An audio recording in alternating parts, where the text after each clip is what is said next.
US markets opened in the red today but soon started making gains in the session. This despite China having announced a retaliatory 84% import tariff on US goods, effective from tomorrow. While earlier in the week, the European Union also announced trade tariffs of 25% on US goods, effective from the 15th of April. Benguela Global Fund Managers Vincent Siane says Trump's hopes of lower bond yields or lower interest rates hasn't quite worked out as hoped. One of the key aims of their tariffs was for government bond yields to decrease in order to decrease the interest that the U.S. government pays on its bonds. Currently, the U.S. pays about $1 trillion in interest on its bonds every year. So, at least in the short term, that strategy is backfiring against Trump.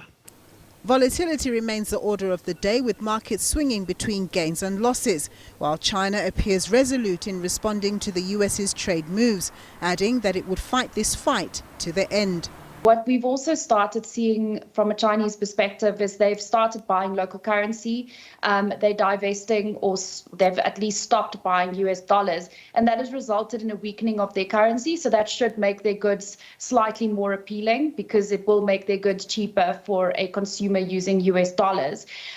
They've also implemented retaliatory tariffs. A few minutes ago, we saw that they've now instituted an 84% tariff on US goods. So I think that they're trying to take a hardline approach here. It is the second biggest economy in the world. Their export sector is extremely important to them.